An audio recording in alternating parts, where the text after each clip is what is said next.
Bien, bonjour à tous. Merci de votre présence à ce 5e cours consacré cette année au langage du cerveau. Dans les 2 précédents cours, nous avons discuté de l'organisation de la représentation de la musique et de la nécessité de faire appel à une réelle syntaxe, à une organisation arborescente pour rendre compte non seulement de la structure musicale, mais des réponses comportementales et cérébrales. Et nous avions conclu qu'il y avait un petit recouvrement, mais sans doute un recouvrement réel, entre les réseaux cérébraux qui s'intéressent à la syntaxe du langage et ceux qui s'intéressent à la syntaxe de la musique. Il y a des dissociations, mais il y a sans doute une ressource partiellement partagée. Alors aujourd'hui, nous allons parler des mathématiques et poser exactement la même question. Quelle est la relation entre le langage naturel et le langage des mathématiques? Et la question, évidemment, se pose parce qu'il n'y a fait aucun doute, cette fois-ci, qu'il y a besoin d'un langage structuré pour rendre compte de l'organisation des mathématiques. Et en fait, on peut faire référence, par exemple, à cette citation extrêmement classique de Galilée qui souligne que le livre de l'univers est écrit dans la langue mathématique. Ces caractères, évidemment, ne sont pas des mots traditionnels, ce sont des triangles, des cercles, des figures géométriques, sans le moyen desquels il est humainement impossible d'en comprendre un mot. Et depuis la période de Galilée, le domaine des mathématiques s'est immensément développé, mais toujours sur la base d'un système de notation formelle et d'une combinatoire de symboles qui sont tout à fait caractéristiques de notre espèce, qui n'existe dans aucune autre espèce animale. Alors, quelle est la relation entre ce langage mathématique et le langage naturel? Eh bien, pour Noam Chomsky, il n'y a aucun doute, c'est un seul et même système. L'évolution de la faculté de langage aurait joué un rôle essentiel dans l'émergence de l'ensemble des compétences humaines. On avait vu l'article classique de Hauser, Chomsky et Fitch qui place la récursion au centre du noyau de langage. Et pour Chomsky, les capacités mathématiques trouvent leur origine dans ce noyau récursif, dans une abstraction à partir des opérations linguistiques.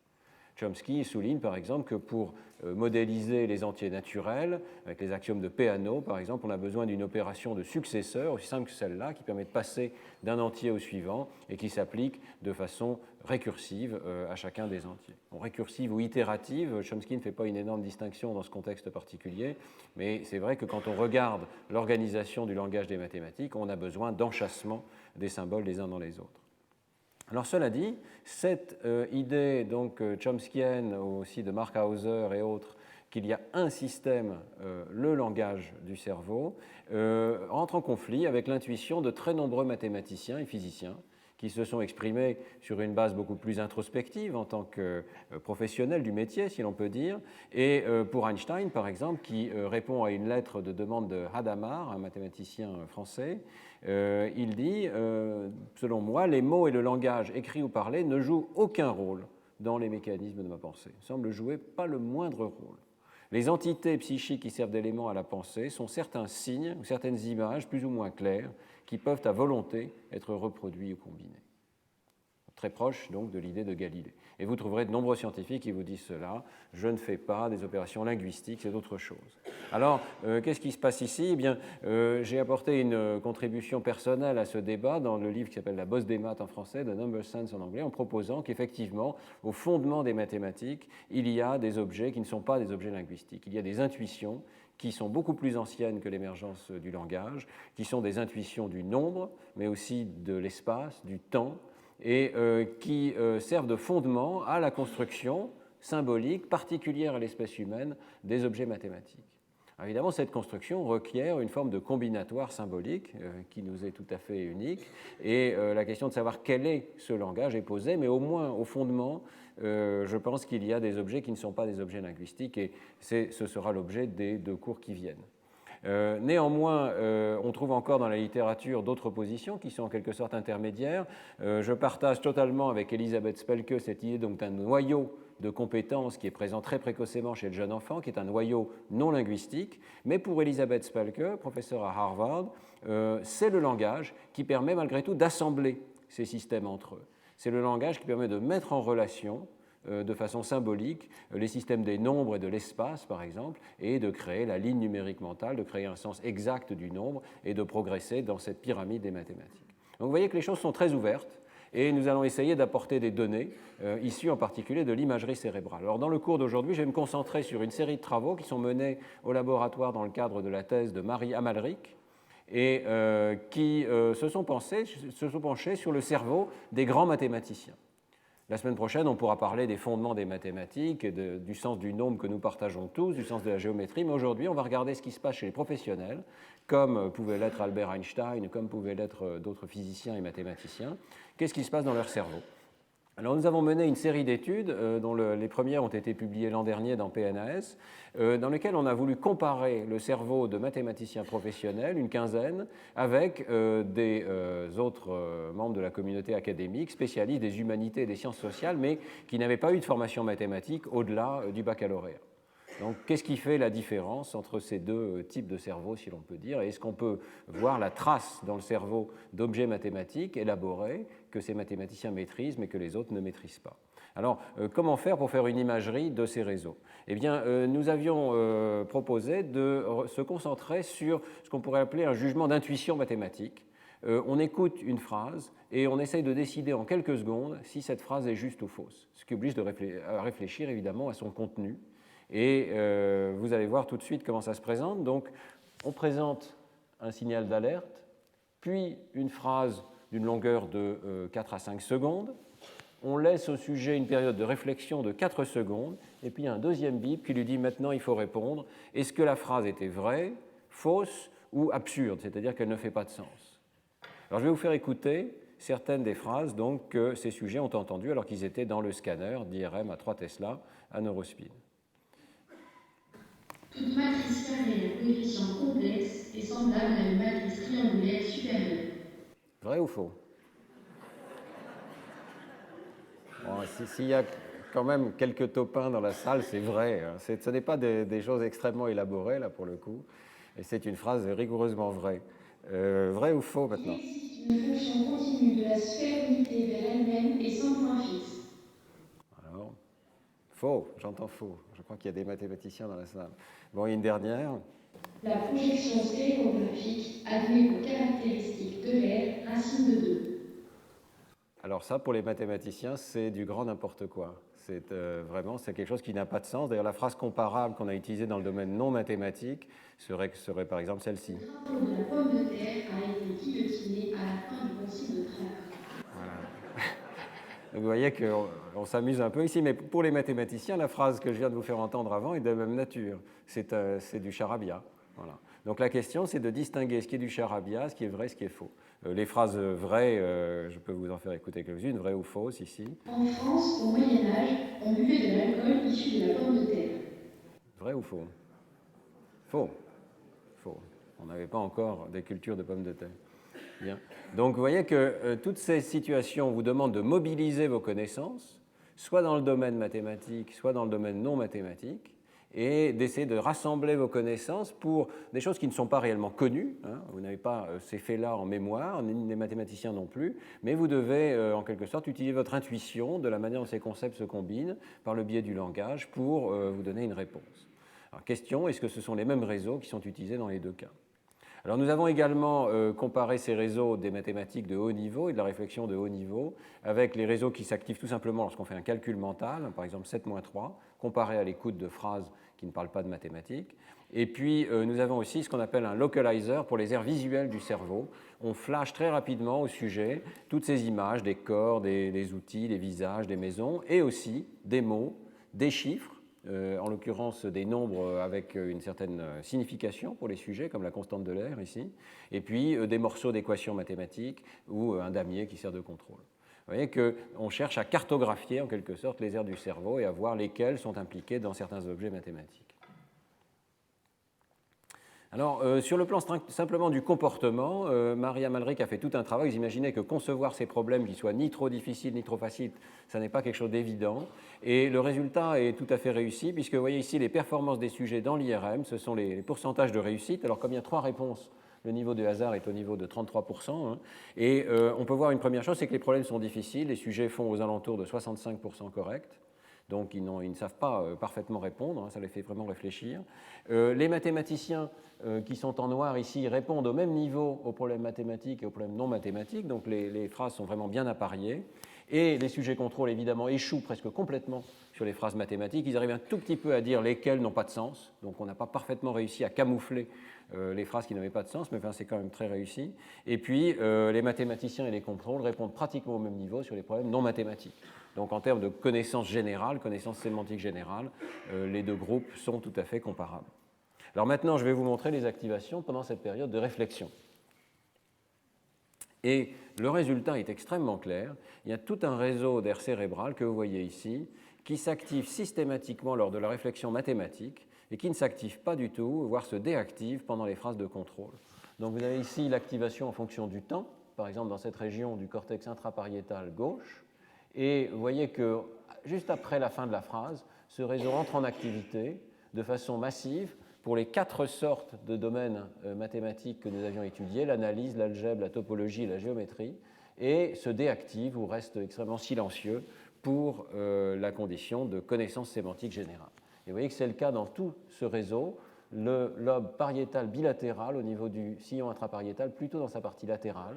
Vous avez aussi les régions temporales, ventrales, ici, latérales, et toute une partie du cortex préfrontal, surtout à gauche, mais aussi à droite, et vous voyez qui est dorsale et qui n'atteint pas la région de Broca à proprement parler. Ici, on va en reparler tout au long de ce cours. Vous voyez que c'est un réseau bien particulier qui se déclenche dès qu'il y a des mathématiques. Alors, nous voulions étudier les différences entre domaines mathématiques avec l'hypothèse que peut-être la géométrie, par exemple, ou l'algèbre se comporteraient de façon différente des autres domaines. On peut imaginer que l'algèbre ferait plus appel aux aires du langage. Mais ça n'était absolument pas le cas, et c'était une des premières surprises de ce travail de voir que le réseau en rouge ici, c'est l'intersection des 4 grands domaines des mathématiques que nous avons étudiés, à nouveau analyse, algèbre, topologie, géométrie, partagent une activation commune. Il y a de petites différences que vous voyez en jaune ici, et ces différences sont illustrées par des diagrammes d'activité. On voit que la géométrie, en particulier, active souvent un peu plus de régions, qui sont des régions occipito-pariétales ou occipito-temporales, ici postérieures, qui pourraient être liées au contenu visuel des stimuli. Et effectivement, dans cette expérience, nous demandions également au sujet, après être passé dans l'IRM, lorsqu'ils étaient sortis de l'IRM, nous leur représentions tous les problèmes mathématiques et nous leur demandions, pour chaque problème, quel était votre degré d'intuition ou de réflexion formelle, quel était votre degré de visualisation du problème, etc. Et le seul corrélat que nous ayons trouvé avec ces introspections, c'est une augmentation de l'activité dans la partie postérieure de la région pariétale, ici, et également dans cette région occipito-temporale ventrale, lorsque les sujets ont un contenu visuel, une forme d'imagerie visuelle assez forte. Donc il y a sans doute de petites différences avec un contenu visuel qui joue un rôle, mais surtout une énorme intersection, un réseau commun à l'ensemble de la réflexion mathématique. Alors évidemment, ce réseau, nous ne le trouvons que chez les mathématiciens professionnels. Donc voilà le réseau chez les mathématiciens, et vous voyez que si on fait les mêmes courbes d'activité chez les sujets contrôle, ils ne parviennent pas à déclencher ce réseau par l'écoute de ces phrases extrêmement abstraites que vous avez entendues. Donc ça crée une interaction significative que l'on peut visualiser ici, c'est-à-dire toutes les aires cérébrales qui sont plus activées par les mathématiques que par les non-mathématiques, chez les mathématiciens plus que chez les non-mathématiciens. D'accord ? Donc ce réseau est vraiment le réseau qui caractérise les mathématiciens en tant que groupe, si l'on peut dire, par rapport aux autres sujets. Alors, vous voyez qu'il y a une activation qui est assez nette ici, au niveau de la région frontale gauche ou précentrale gauche. Ça descend un petit peu jusque dans le cortex frontal inférieur gauche, mais ça reste extrêmement dorsal. Alors, que se passe-t-il dans le sens inverse? Lorsque vous répondez aux questions sur le Moyen-Âge, l'alcool, etc., sur les connaissances sémantiques générales, eh bien, il y a un autre réseau qui se déclenche, et cette fois-ci, ce réseau est commun, comme on peut s'y attendre, aux mathématiciens et aux non-mathématiciens. C'est le réseau que vous voyez en vert ici. Vous voyez que dans chacune de ces régions, il y a une activation spécifique à la fin de la phrase pour les connaissances sémantiques générales et pas pour les mathématiques. Et les mathématiques laissent ce réseau extrêmement silencieux, voire déactivé chez certains sujets. Et que c'est un réseau bilatéral qui implique des régions antérieures du lobe temporal, du gyrus temporal moyen, jusqu'au pôle temporal, et des régions extrêmement postérieures à la jonction temporopariétale, ici, aussi bien à gauche qu'à droite, et également toute une activation qui est extrêmement antérieure et mésiale dans le lobe frontal, et un petit peu également ici, dans la partie orbitaire du gyrus frontal Donc vous voyez, un réseau que nous partageons tous, qui est impliqué dans la réflexion sur les connaissances sémantiques générales. Alors, ce réseau n'est pas nouveau, il était en fait assez connu dans une série d'études, même si nous avons peut-être mené des études sur un niveau d'abstraction plus élevé, au niveau de la phrase. Mais je vous rappelle d'abord le travail de Christophe Pallier, dont j'ai souvent parlé au laboratoire, et nous avions montré qu'il y a toute une série de régions dont l'activité augmente avec la complexité des constructions qui sont contenues dans cette phrase, mais uniquement lorsque ces constructions utilisent des vrais mots. Lorsque les phrases utilisent du Jabberwocky, on peut trouver des activations en bleu ici, mais les régions en rouge coïncident avec l'utilisation de vrais mots, et donc lorsqu'il y a une sémantique de la phrase. Et surtout, des méta-analyses très importantes, menées notamment par Jeff Binder, dont je vous recommande particulièrement les travaux. Et Jeff Binder, ici, publie un article où il passe en revue 87 études d'imagerie cérébrale dans lesquelles on a manipulé la dimension sémantique des stimuli en opposant des stimuli qui ont du sens et des stimuli qui n'ont pas de sens. Et vous voyez que le réseau, là encore, comprend une très forte composante de la région, disons, temporopariétale ou la région pariétale inférieure, le gyrus angulaire, et aussi toute cette activation tout le long du lobe temporal. Et puis ces régions plus antérieures du cortex préfrontal ici et la région très inférieure, orbitaire, du gyrus frontal inférieur. Vous voyez que dans le cas de Binder, c'est souvent latéralisé à gauche, ce qui est peut-être particulier à notre étude, c'est faisant appel à des connaissances peut-être plus floues, d'une notion plus générale, nous avons affaire à un réseau qui est complètement bilatéral dans notre étude. Bien, alors il y a donc une dissociation extrêmement nette entre connaissances mathématiques et connaissances non mathématiques. Et on peut se demander si ça n'est pas simplement une sorte d'artefact de l'analyse, puisque quand je vous montre cette image, c'est soit mathématiques plus que connaissances sémantiques, soit connaissances mathématiques plus connaissances non sémantiques plus que mathématiques. C'est l'un ou c'est l'autre, mais ça ne peut pas être les deux en même temps. Donc l'absence d'intersection dans cette image est une conséquence évidente de la manière dont nous comparons ces deux domaines l'un par rapport à l'autre. Alors je vous montre également une deuxième image qui est plus intéressante parce que là, il pourrait y avoir une intersection. Dans cette image, on va comparer les phrases qui ont du sens en mathématiques versus les phrases qui n'ont pas de sens en mathématiques. Et de la même manière, on va comparer les phrases non mathématiques qui ont du sens et les phrases non mathématiques qui n'ont pas de sens. Alors sur le plan du comportement, on a vu très clairement que dès qu'une phrase n'a pas de signification, dès que c'est du charabia, les sujets sont capables de l'écarter très rapidement. Je parle des mathématiciens, bien entendu. Donc, ils l'écartent très rapidement, et ce qu'on voit au niveau cérébral, c'est que l'activation est moindre. Et les endroits où cette activation est moindre indiquent le réseau des mathématiques à nouveau. Donc, vous voyez en bleu ici.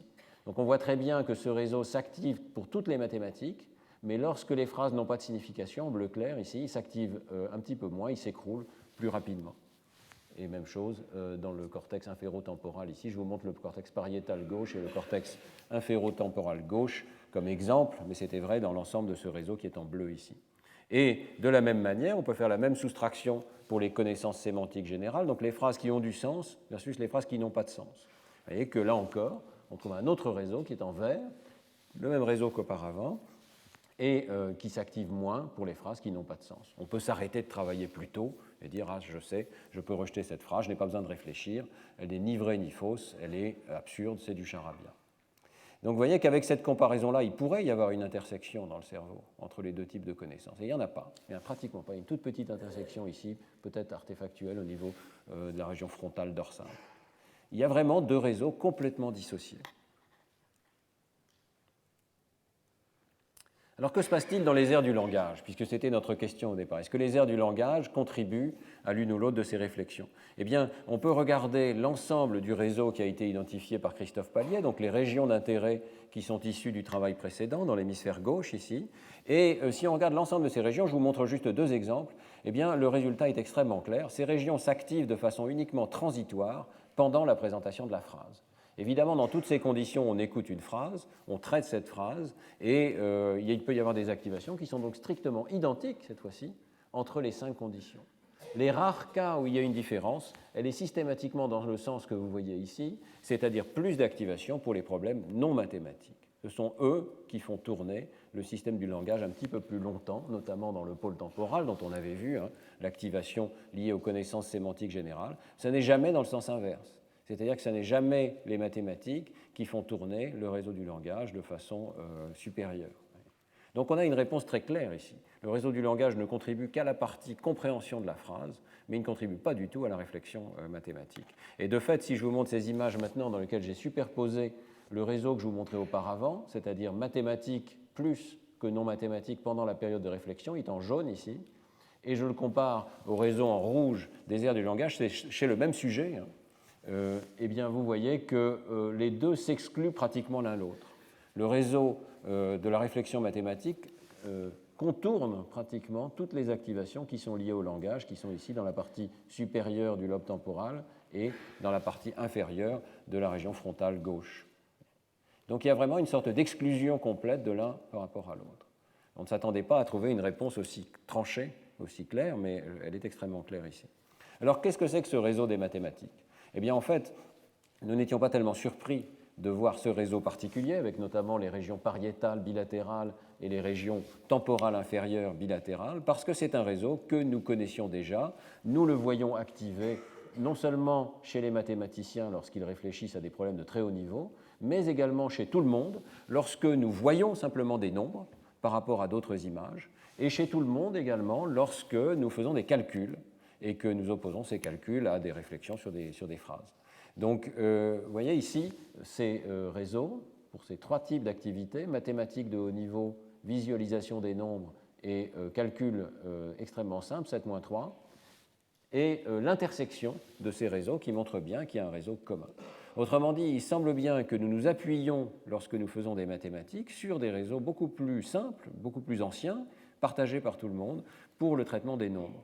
Et voici donc cette image déjà très ancienne, une quinzaine d'années, ça fait beaucoup de temps, maintenant ça fait 20 ans que nous scannons ces réseaux de représentation des nombres, donc dans le cortex pariétal, c'était très bien connu, et de façon plus récente, la contribution des régions temporales ventrales également au traitement des nombres. En fait, c'est une découverte qui est due au laboratoire de Joseph Parvizi dans l'université de Stanford, une découverte qui est due à l'utilisation d'enregistrements intracrâniens, parce qu'au départ, on n'a pas vu cette région en IRM fonctionnelle. Maintenant, vous voyez qu'on la voit très très bien. Il y a eu une évolution de la capacité de faire l'imagerie en IRM fonctionnelle en évitant les distorsions qui étaient fréquentes dans cette région. Et avec les imageurs modernes, vous voyez qu'on arrive très très bien à voir cette région ventrale. Mais au départ, on ne l'a pas forcément vue. Et c'est une technique donc d'enregistrement intracrânienne qui a permis de la mettre en évidence. Alors je vais consacrer quelques temps à vous expliquer comment ça fonctionne. C'est donc tout le travail du groupe de Joseph Parvizi. Voici quelques publications. Et ces chercheurs donc font partie d'un laboratoire d'épileptologie. Vous savez que pour étudier l'épilepsie, pour essayer de focaliser la source exacte des crises d'épilepsie, eh bien, les chercheurs américains en particulier utilisent des grilles d'électrodes que vous voyez ici qui recouvrent toute une région du cerveau. Et la technique française, elle, consiste à insérer des électrodes profondes, ce qu'on appelle stéréo-EEG, qui vont pénétrer dans le cortex. Et souvent, les deux techniques sont combinées, parfois chez les mêmes sujets, pour explorer l'épilepsie. Et en dehors des crises d'épilepsie, évidemment, nous pouvons nous servir de ces enregistrements comme un marqueur de l'activité neuronale sous-jacente. En fait, chaque électrode va enregistrer l'activité d'un petit groupe de neurones sous-jacents, peut-être quelques dizaines de milliers de neurones, dans le cas de ces électrodes d'électrocorticographie. Et c'est une technique qui est remarquablement sensible, notamment à l'activité de haute fréquence. Donc ici, ce sont des enregistrements de Amy Deitch et de Joseph Parvizi, donc que je remercie de m'avoir prêté ces diapositives. Et vous voyez que l'une de ces électrodes, lorsque le sujet réalise une tâche de mathématiques, montre une extraordinaire décharge très intense de haute fréquence qu'elle ne montre pas dans une tâche de difficulté comparable mais qui implique la mémoire ici. C'est cette activité de très haute fréquence, au-delà de 50 Hz, qu'on appelle le high gamma, le gamma supérieur, et qui semble traduire l'activité sous-jacente des réseaux neuronaux, l'activité de décharge neuronale. Et on voit très très bien ici qu'on peut isoler une bande de fréquence, et si maintenant on indique comment cette bande de fréquence répond aux différentes conditions, eh bien on voit l'intérêt de cette technique, c'est qu'elle a à la fois une excellente résolution temporelle et une excellente résolution spatiale. Et en fonction du temps, ici, une extraordinaire décharge sélective pour les mathématiques dans cette électrode-ci, rien dans l'électrode du milieu, et le contraire dans l'électrode d'à côté. Ce sont des électrodes qui sont séparées par quelques millimètres, typiquement 5 ou 6 millimètres, et pourtant, vous avez une électrode qui répond aux mathématiques, une autre qui ne répond pas aux mathématiques. Alors ici, vous avez remarqué qu'on est dans la région temporale inférieure, et c'est bien donc dans cette région qu'on voit ces réponses aux mathématiques. La publication initiale de Schum et collaborateurs avec Joseph Parvizi, qui a révélé donc l'existence de cette région sensible aux chiffres arabes. Au départ, cette publication décrivait cette région comme ne répondant qu'aux chiffres arabes et pas aux lettres. Donc elle a été appelée l'ère de la forme visuelle des nombres. Et on insistait sur ses propriétés de réponse visuelle. Vous voyez qu'elle décharge extrêmement fortement lorsqu'on présente un chiffre arabe, très peu lorsqu'on présente une lettre, et pratiquement pas lorsqu'on présente d'autres symboles mélangés qui n'ont pas de signification particulière. Donc une réponse extraordinairement sélective ici, c'est surprenant. Juste à côté de cette région, dans l'hémisphère gauche, ici, on va trouver une réponse aux mots écrits, à la forme des lettres. C'est ce que Laurent Cohen et moi avons appelé l'ère de la forme visuelle des mots. Et vous avez donc deux régions côte à côte, séparées de quelques millimètres, l'une qui répond fortement aux lettres, l'autre qui répond fortement aux chiffres. Alors dans la publication initiale, cette image est un peu trompeuse parce qu'on a l'impression que l'activation n'existe que dans l'hémisphère droit. C'est un hémisphère droit qui a été, le cerveau a été vu de dessous ici, donc il faut faire une sorte de rotation mentale pour comprendre que c'est l'hémisphère droit et ça c'est l'hémisphère gauche. Mais la publication est trompeuse parce que vous voyez qu'il n'y avait pas beaucoup de patients avec des électrodes dans l'hémisphère gauche. Une fois qu'il y en a eu plus, on s'est aperçu que c'est strictement bilatéral, qu'il y a une activation bilatérale ici et qui est plus latérale que l'activation causée par les lettres. Et le travail continue, il est encore en cours, il se poursuit aussi dans mon laboratoire. On collabore étroitement avec Joseph Parvizi, notamment les travaux de Pedro Pinheiro Chagas pour sa thèse. Et on s'aperçoit que cette région fait un traitement qui va bien au-delà du simple traitement des chiffres arabes, de la reconnaissance des chiffres arabes. Par exemple, lorsque vous devez faire un calcul complexe, comme ici cette tâche de mathématiques, et qu'on l'oppose à une tâche de mémoire, eh bien, toutes les régions qui sont en rose ici sont activées sélectivement par la tâche de mathématiques, par le calcul mathématique. Et elles vont s'activer en proportion de la difficulté du problème à résoudre. Donc ces régions-ci vont être retardées pour les problèmes les plus difficiles, et ces régions-ci vont avoir une activité qui est soutenue pour toute la durée de la résolution du problème. Donc cortex temporal ventral et cortex pariétal semblent collaborer pour le calcul.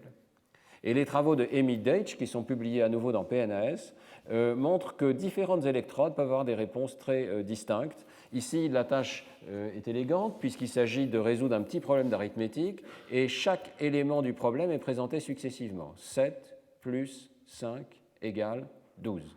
Et vous devez décider si c'est vrai ou si c'est faux. Ça permet d'isoler les réponses du cerveau à chacune des étapes du calcul. Et on voit que certaines électrodes répondent spécifiquement à la présentation des éléments du problème, et particulièrement les chiffres. Donc vous voyez les électrodes en vert et en bleu ici, qui sont des électrodes occipitales et plus en avant dans la région occipito-temporale, réagissent à la présentation des symboles.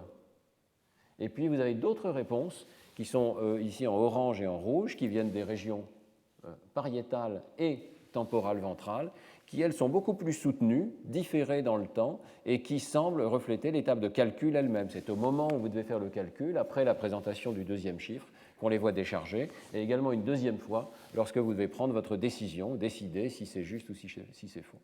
Donc il ne fait aucun doute sur la base de ces résultats qu'il y a effectivement un réseau qui colle tout à fait avec ce que nous trouvons en IRM fonctionnel, qui s'active même lors de problèmes arithmétiques extrêmement simples, avec le cortex pariétal et la région temporale inférieure.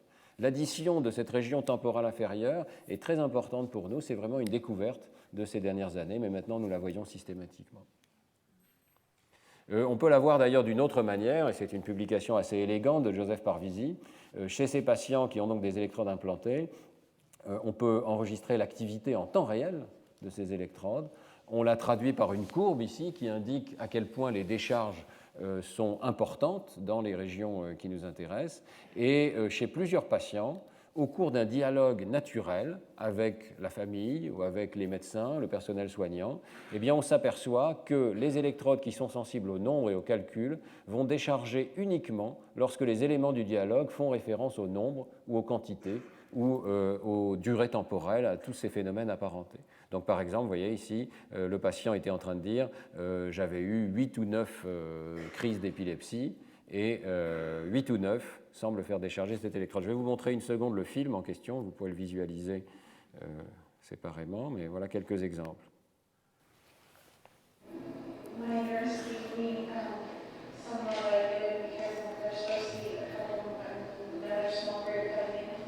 À chaque fois que vous avez une décharge en rouge, le patient était en train de dire ah oui, j'ai eu 2 couple en anglais, crises, ou il parle de quantité. Je vais vous montrer un autre exemple. Je crois que c'est par ici. On change de patient. C'est un phénomène très reproductible.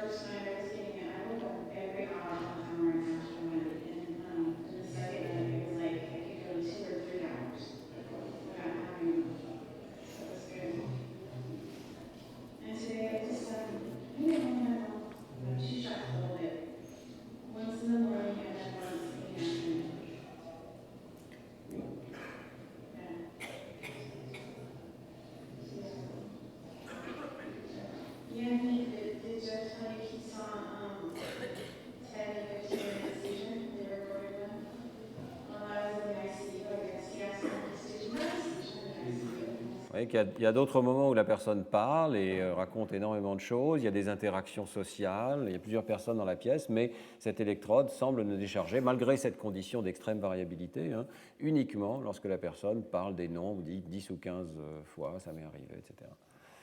Donc une vraie relation assez directe en fait entre l'activité de ce réseau et la réflexion non seulement mathématique, mais en fait arithmétique.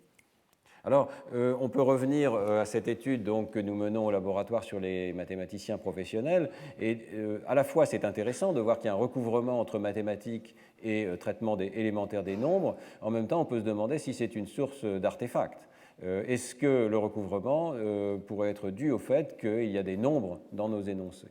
Alors, en fait, on avait anticipé cette critique et nous avions délibérément évité toute mention des nombres ou des faits arithmétiques dans les énoncés que nous allons présenter au sujet, le plus possible. Cela dit, évidemment, certains énoncés font quand même référence de façon indirecte à des nombres ou à des fractions. Par exemple, nous parlions de R2 ou de la sphère unité, du demi-grand axe. C'est extrêmement difficile d'éviter complètement les nombres lorsqu'on parle des mathématiques. Alors, Marie a mené une réanalyse de l'ensemble de ces résultats puisqu'on a l'activation pour chaque phrase. Hein. Et donc on peut écarter certaines phrases et nous avons analysé les résultats en écartant toutes les phrases qui parlent de nombres ou qui mentionnent vaguement les nombres et le résultat reste pratiquement exactement le même. Voyez. Donc ce n'est pas uniquement la présence des nombres qui explique l'activation que nous avons observée chez les mathématiciens. Il y a quelque chose de plus abstrait que cela. Deuxième artefact possible qui pourrait expliquer nos résultats, les problèmes mathématiques sont plus difficiles. C'est plus difficile de faire des mathématiques selon cette hypothèse, que de réfléchir au Moyen-Âge. Bon, ce n'est pas du tout évident que ce soit le cas. Nous avions mesuré à la fois la difficulté objective, vous avez vu les performances des sujets qui ne sont pas différentes dans les deux domaines. Par ailleurs, il y a quand même une différence subjective, mais elle est extrêmement faible. Nous avions demandé au sujet d'évaluer la difficulté subjective de ces problèmes, et on a une toute petite différence subjective qui va effectivement dans le sens d'une plus grande difficulté pour les mathématiques. Alors, pour contrôler cette possibilité, eh bien, nous avons fait une analyse très simple. Marie a divisé les problèmes en problèmes faciles et en problèmes difficiles sur la base du fait qu'ils soient au-dessus ou en deçà de la médiane du sujet. Donc, pour chaque sujet décide quels sont les problèmes qui sont faciles pour lui ou difficiles pour lui. On les trie et on a, à la fois pour les mathématiques et pour les non-mathématiques, des problèmes difficiles et des problèmes faciles. Vous voyez qu'ils sont extrêmement bien appariés malgré tout. Et donc, il y a une énorme différence de difficulté subjective entre les problèmes mathématiques faciles et les problèmes non mathématiques difficiles. Et c'est la comparaison que nous avons faite, c'est-à-dire une comparaison qui, si l'effet de difficulté était prépondérant dans l'activation cérébrale, devrait inverser complètement le résultat. Vous voyez ? On compare les maths les plus faciles avec les non-maths les plus difficiles, selon les sujets eux-mêmes. Vous voyez qu'on retrouve largement le même réseau, pariétal gauche, bilatéral, dans la région temporale inférieure. On a moins de phrases, évidemment, ici, hein. On a moins de puissance statistique, mais le résultat est essentiellement exactement le même. Et vous voyez ici ces effets de difficulté qui ne sont pas du tout évidents. Les courbes bleues clair et bleu foncé maintenant vous indiquent les problèmes jugés faciles ou jugés difficiles. Ça ne fait pas une différence évidente pour l'activation de ces réseaux. Donc la notion de difficulté n'est pas une explication suffisante pour rendre compte de l'activité que nous avons détectée ici. Alors, troisième hypothèse alternative que l'on peut essayer de rejeter ici, le recouvrement entre les régions des nombres et les régions des mathématiques pourrait n'être dû qu'au hasard. pourrait n'être due qu'au fait que nous mesurons l'activité cérébrale avec une précision limitée. Et donc, lorsqu'il y a un recouvrement dans l'activité cérébrale, eh bien, ce n'est pas une très grande indication d'un partage de ressources. Il faut aller plus loin. Surtout lorsqu'on mène une analyse de groupe. Vous imaginez que lorsqu'on analyse un groupe de 15 sujets, l'activation devient floue, elle n'est plus localisée de façon extrêmement précise, et alors les recouvrements entre activations n'ont pas forcément beaucoup de sens. Alors comment faire pour éviter ce problème? Eh bien, on peut revenir au niveau du sujet unique. C'est ce qu'on appelle une analyse multivariée de representational similarity. On va regarder à haute résolution. Ici, on avait des images de 1,5 mm isotropes.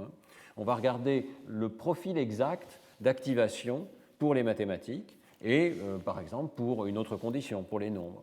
Et on va créer la matrice complète intra-sujet de similarité, c'est-à-dire de corrélation entre les profils d'activation dans une condition et dans l'autre condition.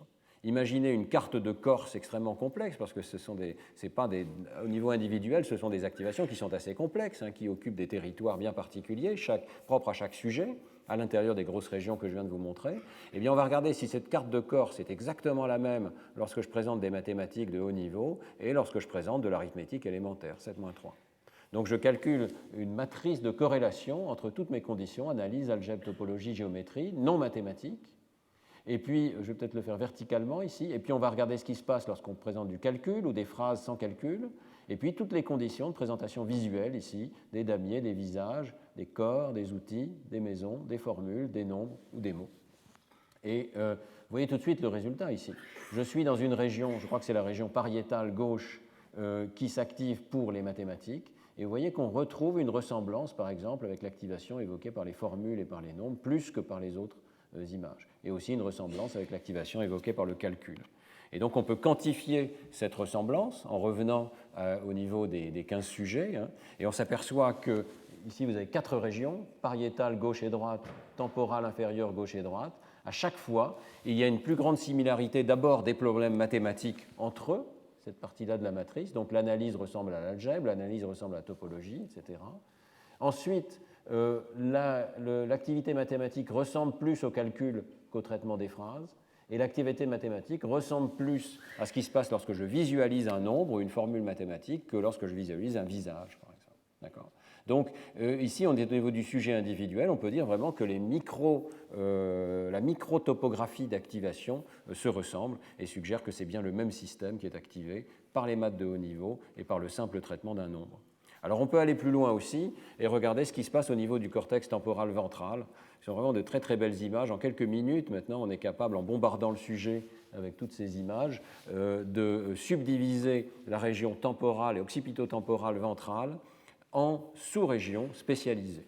Par exemple, en rouge ici, vous avez une région qui est tout à fait connue, célèbre, c'est la Fusiform Face Area, la FFA, l'aire fusiforme des visages, qui répond plus au visage qu'aux autres catégories d'objets. C'est une région étendue d'avant en arrière, plus dans l'hémisphère droit, ici c'est l'hémisphère droit qui est à droite, plus dans l'hémisphère droit que dans l'hémisphère gauche.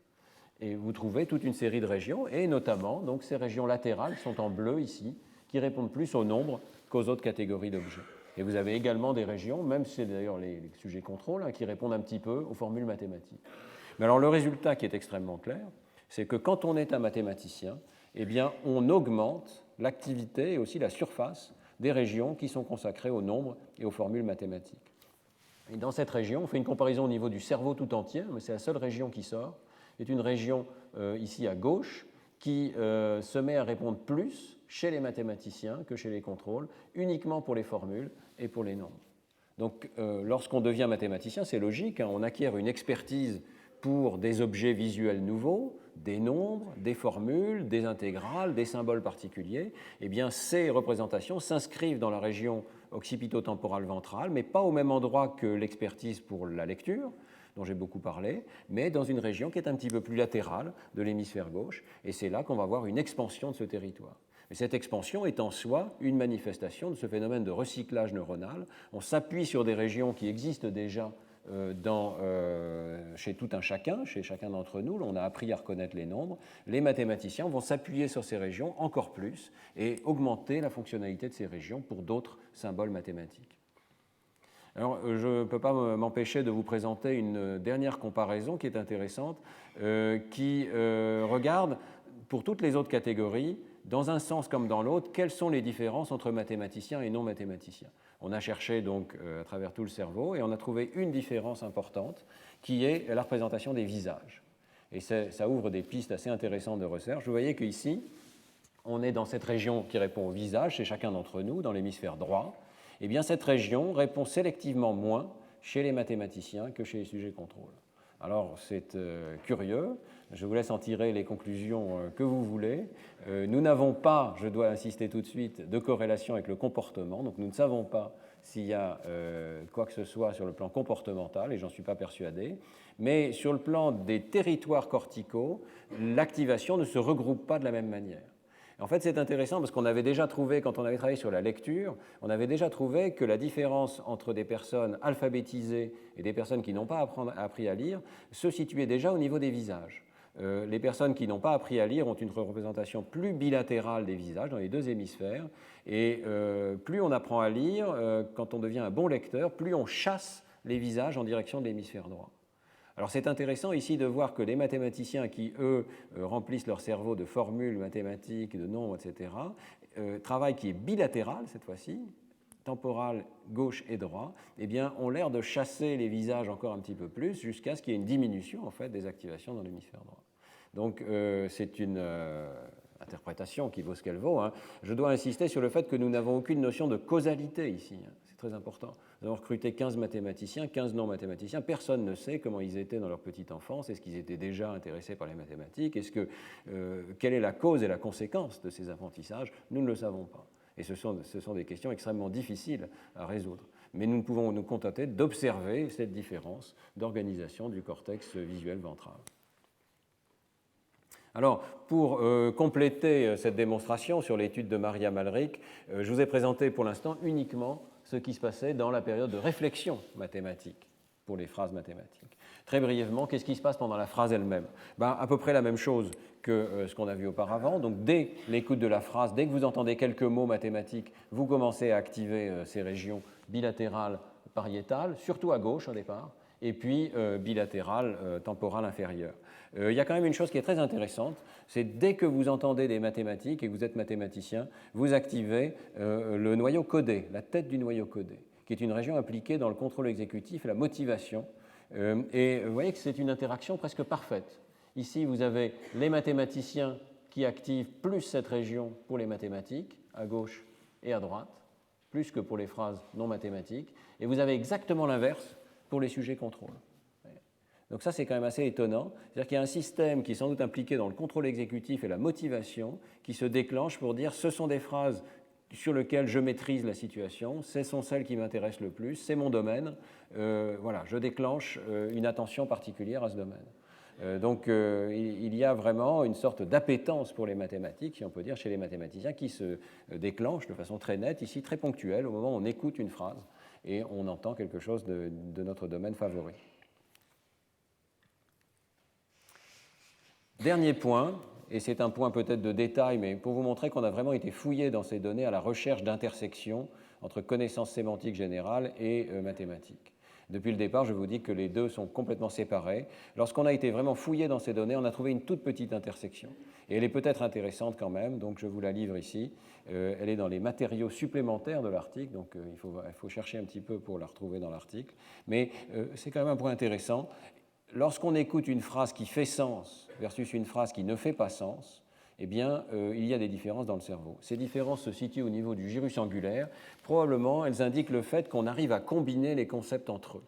Et lorsque je vous dis le drapeau de la pomme de terre a été guillotiné, ces concepts ne se combinent pas entre eux de façon correcte. Eh bien, il semble que ce soit cette région qui intervienne et qu'elle intervienne un petit peu dans le domaine mathématique également. Parce que vous voyez ici qu'il y a une différence, c'est au niveau de ces courbes-ci, il y a une petite différence entre phrases compréhensibles et phrases dépourvues de signification. Et ceci pour les mathématiques en bleu et pour les non-mathématiques, c'est plus important en rouge ici.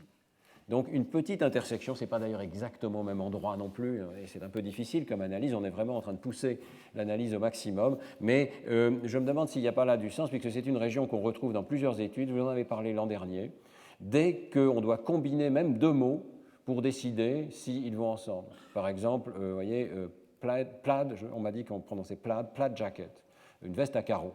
Ça va ensemble ou pas? Versus moss pony, un poney mousseux. Bon, donc il y a des choses qui vont ensemble, des choses qui ne vont pas ensemble sur le plan sémantique. Cette région a l'air de faire le calcul.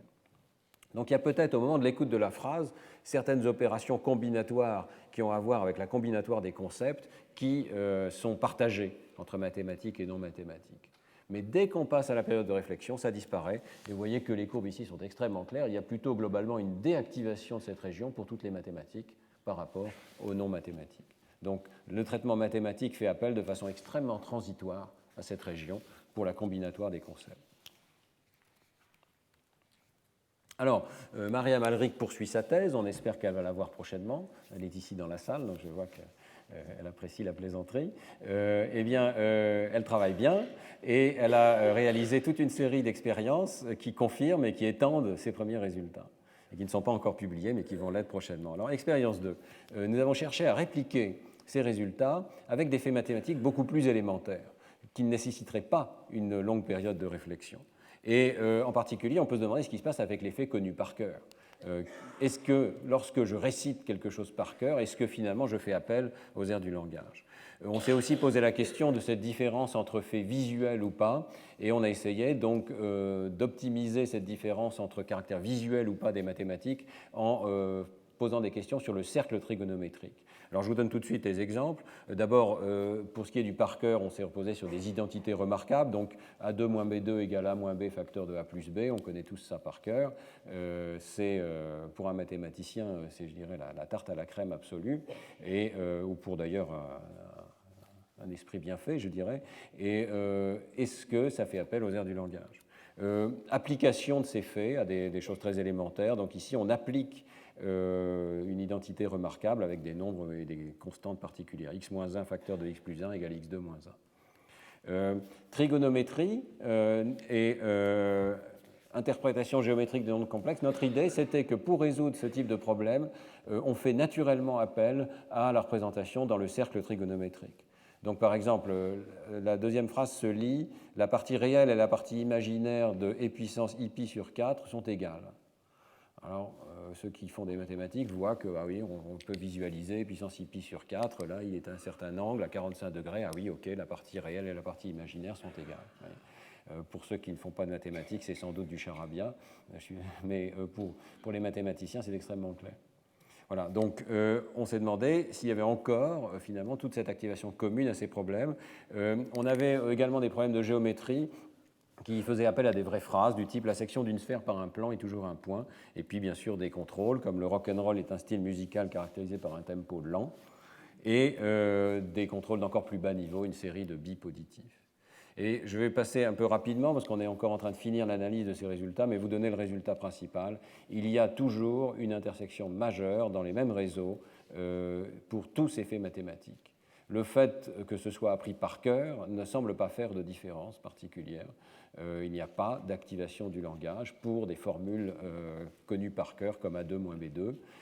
Même dans ce cas-là, le réseau que nous avons vu auparavant, ici cortex inférotemporal gauche, cortex intrapariétal gauche, il se déclenche de façon massive lors de l'écoute de tous ces problèmes mathématiques. Il y a de petites différences, et notamment la visualisation semble à nouveau faire appel un petit peu plus aux régions occipitales et pariétales, mais ce sont des différences mineures à l'intérieur d'un grand réseau d'intersections. C'est intéressant de voir quand même que lorsqu'on simplifie les problèmes et on demande une réponse immédiate au sujet, avec un temps de réaction qui est de l'ordre d'une seconde ou une seconde et demie, donc des réponses qui sont très rapides, très faciles, eh bien, l'activation du cortex frontal diminue fortement, et également l'activation de cette région du gyrus angulaire ici. Donc il semble que l'on ait facilité le traitement et on conserve un noyau de régions qui sont, pour les connaissances sémantiques générales, les régions temporales bilatérales, avec un petit peu d'activation de la région plus orbitaire ici du cortex frontal inférieur, et puis ces régions, donc bitemporales et bipariétales pour les mathématiques. Troisième expérience de contrôle, on s'est demandé s'il était possible de trouver des paramètres minimaux qui, au sein d'un traitement linguistique, ferait basculer le réseau vers le traitement mathématique. C'est le cas pour les nombres. Dès qu'on met un nombre dans une phrase, ce réseau s'active. Mais est-ce que ça pourrait être le cas pour une forme de logique, plus élémentaire, on s'est demandé si la forme logique des phrases suffirait à déclencher l'activité de ce réseau mathématique. Alors, par exemple, est-ce qu'il suffit de parler de quelques objets ou de tous les objets, ou peut-être d'avoir une négation dans la phrase pour immédiatement déclencher un traitement logique qui serait plutôt d'ordre mathématique, même chez des personnes non mathématiciens à ce moment-là. Ou bien, alternative, est-ce que ce réseau dépend vraiment de la présence de concepts mathématiques, même lorsqu'ils sont extrêmement simples, indépendamment de la forme logique des phrases? Alors on a créé cette fois-ci une expérience qui est avec un design 4 par 2. Il y a les connaissances mathématiques ou non mathématiques, et on fait appel soit à des phrases purement déclaratives, la fonction sinus est périodique, les bus de l'onde sont rouges, vous voyez qu'on est allé vraiment vers des faits extraordinairement simples ici, hein. Et puis ensuite des phrases qui ont une tournure négative, ou déclarative plus un quantifieur, ou négative plus un quantifieur. Donc vous avez par exemple les hyperboloïdes ne sont pas connexes, il y a une négation, les tigres ne sont pas carnivores, certaines matrices sont diagonalisables, certains courants marins sont chauds. Certains ensembles infinis ne sont pas dénombrables, certaines plantes vertes ne sont pas grimpantes. Vous voyez que là, il y a une combinatoire de plus en plus complexe d'opérateurs qui quantifient et qui impliquent une négation. Et bon, ce n'est pas une différence majeure, mais on s'est demandé si elle avait un impact sur l'activité cérébrale. Bien, la réponse en premier ordre, c'est il n'y a pratiquement pas d'impact de cette complexité logique que nous puissions détecter. Par contre, nous continuons à détecter une différence majeure entre mathématiques et non mathématiques. Donc vous avez à nouveau notre réseau, hein, il est répliqué une troisième fois ici, bilatéral pariétal, bilatéral temporal inférieur. Les activations frontales ont pratiquement disparu tellement ces problèmes sont simples, il n'y a pratiquement plus de réflexion, la fonction sinus est périodique, c'est 500 millisecondes pour un mathématicien. Hein. Eh bien, vous voyez qu'on continue d'avoir ces activations mathématiques et toutes les phrases mathématiques, quel que soit le degré de négation ou de quantification, se trouvent séparées de toutes les phrases non mathématiques ici. On n'a pas, pour l'instant, en tout cas, en première analyse, observé de différences majeures. Il y a sans doute un petit effet des quantificateurs, mais cette fois-ci au niveau de la région de Broca. Donc c'est peut-être la complexité linguistique qui augmente lorsqu'on ajoute des quantificateurs, mais apparemment pas la complexité d'ordre mathématique. Oui, donc vous voyez toutes ces réplications. Hein. Je vais vous montrer une dernière réplication qui est quand même extrêmement intéressante. C'est ce qui se passe lorsqu'on pose la question de l'expérience visuelle. Nous avons eu la chance de travailler avec des mathématiciens d'un genre tout à fait particulier, puisqu'il s'agissait de mathématiciens aveugles. Et on a saisi cette opportunité et on s'est demandé est-ce que les mathématiques seraient organisées de façon différente chez les aveugles. Alors, si on réfléchit un tout petit peu, il y a une vraie question qui se pose ici. Beaucoup de personnes pensent que l'origine des mathématiques se trouve dans une sorte d'abstraction de la réalité qui nous est perçue, au moins dans une grande mesure, de façon visuelle. Il y a des formalisations très précises de cette hypothèse, par exemple un réseau de neurones qui est proposé par Stoyanov et Zorzi, qui attribue l'émergence de représentations des nombres à ce qu'on appelle le deep learning, un apprentissage profond sur des milliers d'exemples d'ensembles d'objets. Le réseau est exposé à des milliers d'exemples d'ensembles d'objets, de nuages de points, et il arrive à abstraire qu'il y a la présence de nombres différents d'objets dans ces ensembles. Mais vous voyez que c'est un modèle extraordinairement empiriste. Il faudrait, pour que ce modèle soit juste, que l'enfant soit exposé à des milliers d'exemples d'ensembles et que progressivement il arrive à en extraire le nombre. Alors ce modèle empiriste est quand même battu en brèche par des données qui existent déjà, qui montrent que les nouveau-nés, par exemple, sont déjà sensibles au nombre. C'est le travail de Véronique Izard, par exemple, ici à Paris. Et aussi, sur le plan strictement de modélisation, on sait que même des réseaux aléatoires peuvent déjà présenter une sensibilité au nombre. C'est le travail de Thomas Hannagan au laboratoire qui n'est pas encore publié, mais on n'a pas forcément besoin de faire appel à un modèle empiriste avec des milliers d'exemples pour rendre compte de la compétence numérique. Par ailleurs, si je reviens donc à la question de la privation de la modalité visuelle, eh bien, on sait en fait qu'il existe dans la littérature de nombreux exemples de mathématiciens aveugles, que ce soit aveugles tardivement, comme Léonard Euler, par exemple, qui a passé les 20 dernières années de sa vie, années très productives sur le plan mathématique, en étant complètement aveugle, mais aussi des aveugles très tôt, voire de naissance. Et c'est un exemple extrêmement célèbre ici, celui de Nicholas Sanderson, qui était un grand mathématicien anglais qui a occupé la chaire de Newton à Cambridge, qui était discuté par Diderot dans la Lex sur les aveugles, parce que précisément ces compétences mathématiques semblaient suggérer que l'expérience visuelle n'avait pas de nécessité absolue, mais il avait compensé par d'autres moyens, et notamment par le toucher. Cela dit, s'il y a compensation, ça peut peut-être vouloir dire que les réseaux des mathématiques devraient être radicalement différents chez les mathématiciens aveugles des mathématiciens non aveugles. Peut-être apprennent-ils à faire des mathématiques, mais d'une autre manière, avec d'autres modalités sensorielles, peut-être avec les aires tactiles, par exemple.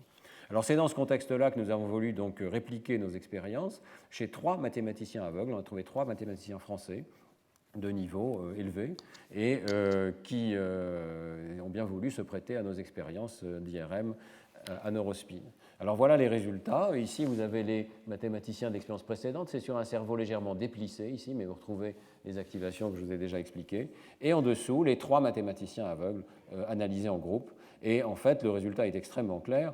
Même sur des faits mathématiques de très haut niveau, ils ont à nouveau des activations bilatérales pariétales et des activations ventrales. On voit ici un petit peu, on a du mal à le voir, je crois, c'est quelque part par ici, dans la réflexion mathématique. Les problèmes les plus complexes étaient un petit peu difficiles pour certains de ces mathématiciens. Et donc, Marie a répliqué également son expérience 2 avec des faits mathématiques beaucoup plus élémentaires, une réponse immédiate. Et vous voyez que cette fois-ci, on voit très clairement ces activations temporales ventrale ainsi que bilatérale pariétale. Et dans chacune de ces régions, les courbes indiquent qu'à chaque fois, on a tous les problèmes mathématiques qui activent plus que les problèmes non mathématiques. Si on regarde sujet par sujet, alors il y a un résultat qui est quand même très intéressant, c'est que les mathématiciens n'ont pas moins d'activation, ils ont plus d'activation lorsqu'ils sont aveugles.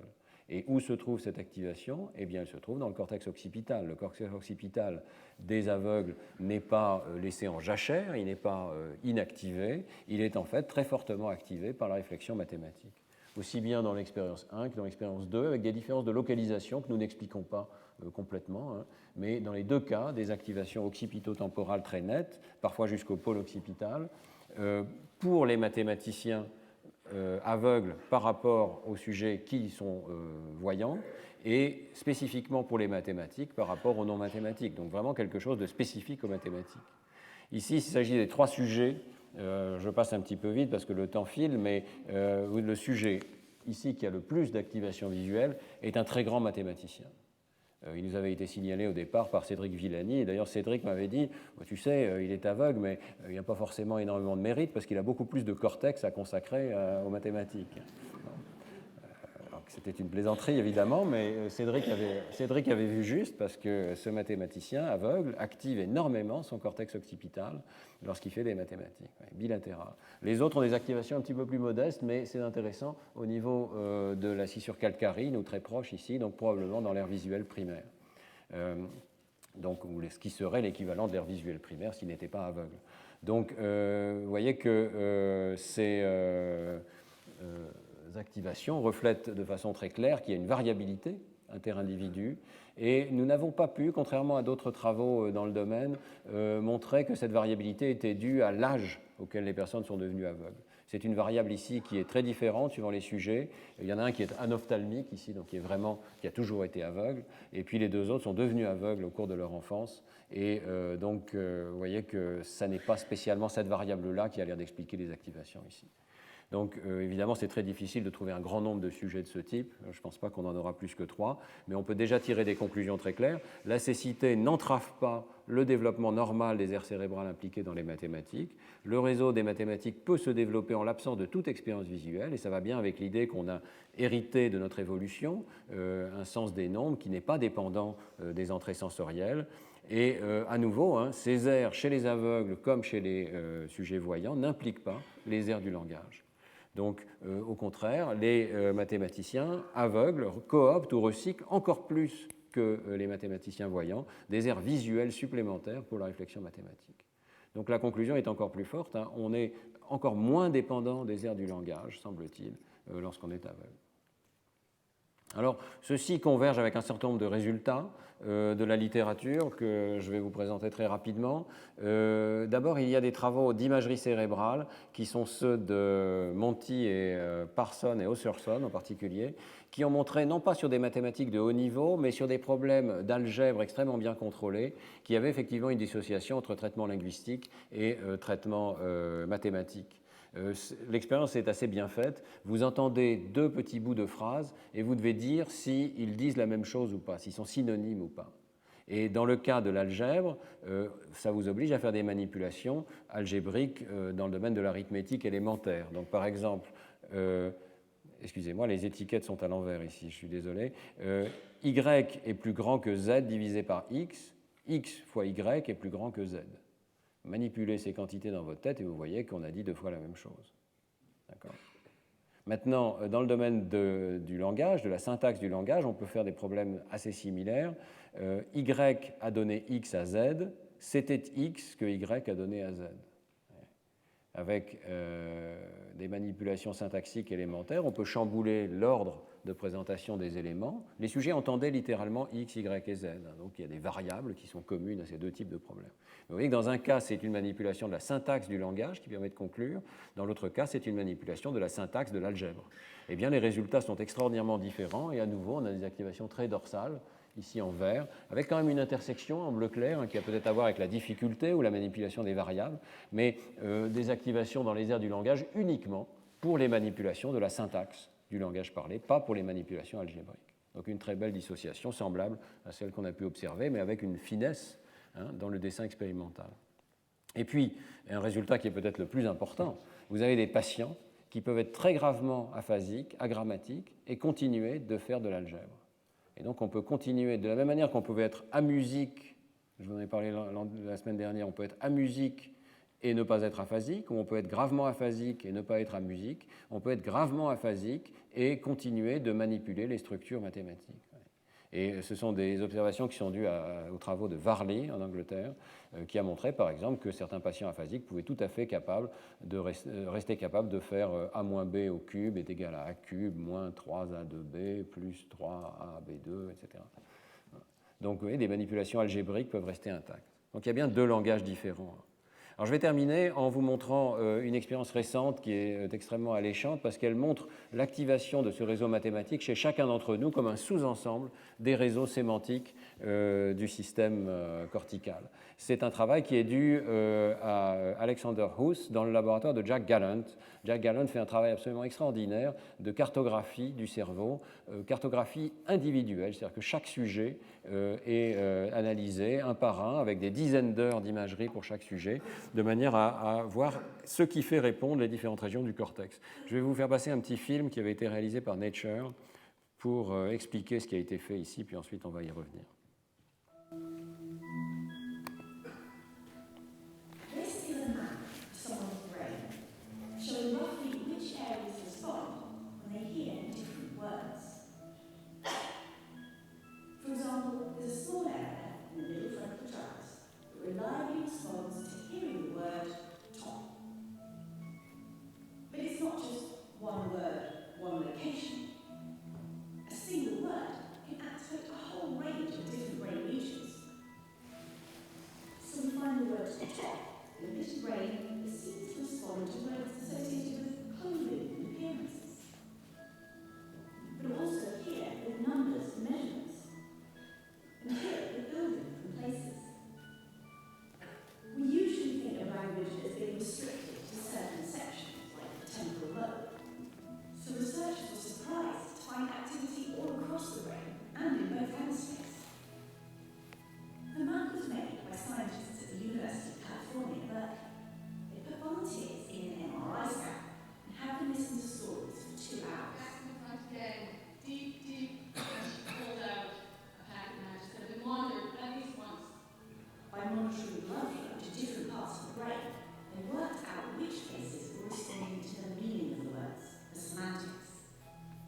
They found that Voilà, donc c'est un travail qui a été publié dans la revue Nature l'an dernier. On fait écouter des histoires, un petit peu comme on le faisait avec les patients avec des électrodes intracrâniennes, et on essaye de modéliser l'activité de chaque région du cerveau en réponse à des mots uniques. Alors c'est un peu la limite de l'exercice, c'est qu'on essaye de faire rentrer dans le moule d'une réponse à chaque mot unique l'activité de tout le cortex. Bon, donc c'est à prendre avec des pincettes parce qu'il y a certainement des régions du cortex qui ne s'intéressent pas au sens des mots isolés, mais au contexte, à la combinatoire, à la syntaxe, j'en ai beaucoup parlé. Donc ces régions sont forcées de rentrer dans ce moule de réponse à des mots uniques. Mais Jack Gallant en est d'ailleurs tout à fait conscient, il dit oui, peut-être qu'elles répondent en fait à ce qui s'est passé auparavant, etc. Mais ce qui est intéressant, donc, c'est d'arriver à prouver que chaque voxel a ou n'a pas des réponses différenciées aux différents mots d'une histoire. Donc, je vais passer sur les détails qui sont assez techniques. Hein. C'est très intéressant, d'ailleurs, sur le plan technique. On projette les milliers de mots qui sont présents dans l'histoire sur un certain nombre de dimensions. En fait, 985 mots communs. C'est ce qu'on appelle une analyse sémantique latente, c'est-à-dire qu'on regarde comment les mots sont associés entre eux dans le langage, et on se sert de ces associations pour constituer une base de réponses et ensuite prédire les réponses à des nouveaux mots. Et on arrive à cette carte de l'ensemble du cerveau, carte qui est disponible sur Internet, donc je vais vous montrer une seconde. Vous avez ces images absolument magnifiques que vous pouvez explorer vous-même pour chacun des sujets de l'étude. En chaque point du cerveau, le système va vous dire à quel point ce voxel présente des réponses différenciées suivant les mots de l'histoire et quels sont les mots favoris qui font répondre cette région particulière du cerveau. Alors ici, vous avez des régions, vous voyez, qui répondent au domaine social, lorsque dans la phrase, on parle du mari, de la femme, des amis, etc. Et plus intéressant pour nous, dans le contexte de ce cours, vous avez des régions qui répondent spécifiquement au nombre et au concept mathématique. Ici, c'est une région donc précentrale de l'hémisphère droit, et toutes les régions qui sont en vert ici, en vert foncé, ont tendance à répondre plus particulièrement au domaine des nombres. Et que ce voxel-ci est particulièrement sélectif à tous les nombres qui sont présents dans l'histoire. Si je reviens à mon exposé, j'ai isolé pour vous certaines de ces régions et remarquez toutes les régions qui sont en vert ici, en vert foncé, et vous voyez qu'on retrouve essentiellement l'image que je vous ai montrée du réseau des mathématiques, c'est-à-dire des régions pariétales inférieures bilatérales, des régions temporales inférieures et des régions frontales dorsales allant jusqu'aux régions précentrales ici. Et vous voyez que dans cette région, par exemple, on a des réponses non seulement à certains nombres, mais aussi à des unités comme le kilomètre ou la notion de distance. Dans cette région ventrale, vous avez peut-être des réponses plus concrètes qui sont liées au nombre, mais aussi aux unités de mesure ou à la position verticale, en dessous, au-dessus, etc. Et d'autres régions ici plus frontales qui répondent. Donc, l'analyse de Jack Gallant suggère que cette division des réponses du cortex est extrêmement prépondérante, elle est présente chez tous les sujets, et c'est pratiquement la première et la deuxième composante principale des réponses liées aux mots dans les phrases. Et ici, Alexander Rousse a bien voulu me prêter ces images et a généré d'ailleurs un petit site web sur lequel on peut voir ces composantes principales des réponses évoquées par les mots. La première composante principale trace de façon absolument remarquable le réseau classique des aires du langage avec le sillon temporal supérieur et la région frontale inférieure gauche ici, et dans une moindre mesure les mêmes régions à droite. Et la deuxième composante principale, complètement différente, ressemble beaucoup au réseau que je vous ai montré activé par les mathématiques. Donc il y aurait vraiment deux systèmes radicalement différents, mais qui sont extrêmement prépondérants. C'est vraiment une division majeure de l'organisation du cortex dont nous disposons tous pour la représentation des nombres et qu'ensuite on peut étendre par l'éducation mathématique. Alors j'en viens donc à ma conclusion. Je crois que c'est extrêmement clair que sur le plan de l'imagerie cérébrale, les mathématiques font appel à un réseau très différent de celui des aires du langage. Les aires du langage peuvent être activées, le réseau en rouge ici, mais elles le sont de façon transitoire et constante uniquement pour l'écoute des phrases mathématiques ou non mathématiques. Et à ce stade, il n'y a pas de différence entre mathématiques et non mathématiques. Mais très vite, l'activation va se déplacer et elle va se déplacer vers des régions distinctes selon que l'on parle de mathématiques ou selon que l'on parle de connaissances sémantiques générales. Vous avez donc cette dissociation entre le réseau bleu pour les mathématiques et vert pour les connaissances sémantiques générales. Et nous arrivons à la conclusion que la réflexion mathématique recycle, elle transforme, elle s'appuie sur des régions qui sont appliquées auparavant dans le calcul et dans la représentation des nombres. Ces régions ne sont pas uniquement impliquées dans le traitement des nombres, j'ai pu donner cette impression dans cet exposé, mais souvenez-vous que ce sont des régions qui sont quand même très vastes, et notamment dans le cortex pariétal, qui sont connues pour être impliquées dans la représentation de l'espace, du temps, de la logique, des probabilités. Le nombre n'est certainement pas le seul fondement des mathématiques, mais il semble bien qu'il y ait un réseau qui regroupe tous ces concepts mathématiques et permet de les combiner entre eux. Alors, c'est intéressant de voir que la relation entre langage et mathématiques ne dépend pas, apparemment, du domaine des mathématiques particuliers. On va peut-être trouver des exceptions, mais pour l'instant, on a étudié quand même l'algèbre, et on aurait pu penser que les combinaisons algébriques feraient appel à une sorte de langage et aux mêmes aires que les combinaisons syntaxiques. Et vous voyez que ça n'est pas le cas, même pour l'algèbre, et bien entendu pour la géométrie. Alors, ce sont des résultats qui demandent quand même à être nuancés, puisqu'il s'agit d'études qui sont menées chez l'adulte, et elles ne sont pas donc en train de tester la dernière hypothèse qui était présente dans ma diapo d'introduction, c'est-à-dire l'hypothèse d'Elisabeth Spelke, selon laquelle le langage joue un rôle, mais un rôle transitoire, un rôle d'échafaudage. Pour Elisabeth Spelke, c'est au cours de l'apprentissage que le langage joue un rôle de colle qui permet d'assembler les concepts, et ensuite peut-être que la routinisation de ces concepts déplace les connaissances dans des régions spécialisées. C'est une hypothèse qui reste quelque chose que l'on peut penser plausible, mais nous verrons la semaine prochaine que même lorsqu'on étudie le développement de l'enfant ou lorsqu'on étudie les connaissances mathématiques élémentaires en l'absence d'éducation, on n'a pas l'air de voir une dépendance particulière des aires du langage. En tout cas, pour l'instant, donc je vous laisse avec ce résultat prépondérant qui est nous avons tous un réseau mathématique. Nous pouvons devenir mathématiciens et développer ce réseau. Ce réseau ne fait pas appel aux aires du langage. Merci de votre attention.